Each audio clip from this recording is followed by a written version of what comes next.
Hello guys, it's Nathan from Nathan's DIY Garage, and today we're working on a BMW M54 engine.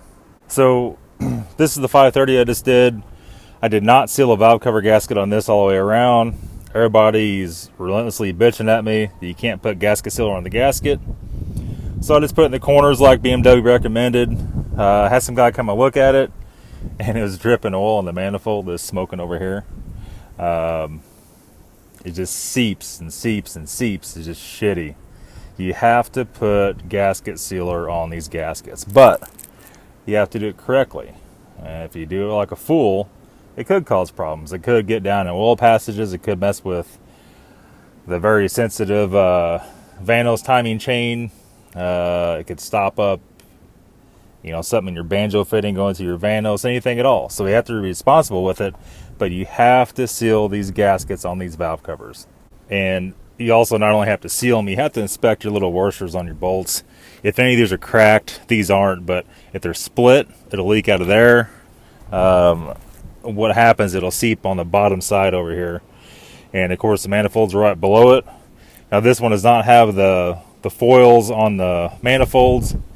It seems like that doesn't really make any difference. It'll still leak and stink either way. We're going to want to pay very special attention if you have any oil in your spark plug holes. It's going to be these seals right here, which are right there. We're going to make sure this is actually a new gasket, so it's not that bad. And you can see I already have sealer on this. I just went and stopped and thought, I need to make a video on this. So if these are hard at all, the gasket, you got to chisel them out of there whatsoever. It's got to be replaced. The gasket has to be soft and pliable to reseal it or reuse it. So what we're going to do, we're going to get our tube of sealer. Using Ultra Black on this. I don't have any more of that Toyota Gray like I like to use, and I'm not close to O'Reilly's. The local store had this, so we're using this. This stuff works fine. We're going to put some on your finger like so. You never want to take the bottle and squeeze a big bead on there. That is the wrong way to go about it. I see a lot of guys using orange RTV on this, and they'll have orange RTV squishing out everywhere. It'll be in the spark plug holes on the coil packs. You'll see a bead. It'll be squished out around, coming out there everywhere. It's just the wrong way to do it. We'll put some on your finger like this, and we're just going to put a light coat on here like this, and just a light skim coat. We're just going to looking for basically cover it even. You want to make sure that all the oil is off of the gasket, and you're just going to basically cover it like that. There's a little bit of oil on here. I used carb cleaner on here. It didn't really clean it off very well. But anyway, we're going to want to go ahead and do it like that, and we're going to coat all of these, all the outside, and we'll come back.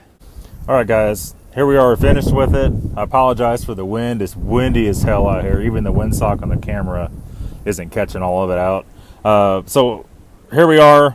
We're all sealed. We're all good. And you just want to go back in any kind of little spot that's not totally covered. You're going to want to cover it. And make sure it's all clean. And of course, before you do this, you need to clean your gasket surface. Use a little carb cleaner and a rag. I like to use a microfiber. We'll clean all this stuff off. Make sure there's no oil on there. Clean the gasket off. Make sure no oil's on the gasket. Make sure you coat it evenly, and make sure there's no chunks of sealer going down inside the plug holes. If you do, you get it on your spark plug coil packs. That's pretty much it, guys. I have done this video in the past. It's been a while. It's a pretty easy do-it-yourself job. Any car that has oil smoke coming up over here on the corner, that's going to be this. And as far as the retorquing process, guys, I like to go down and put all the bolts in the middle first. And this will have the studs for the extra wire for the coil pack grounds. Put all those in. I'll put the very back one in, or the very front one in, I'm sorry, in the middle. And we'll go ahead and just snug the middle up, and we'll go put the outside ones on. We'll snug those up starting from the inside, work our way out. And that's how you retorque it. 7 foot-pounds is the torque.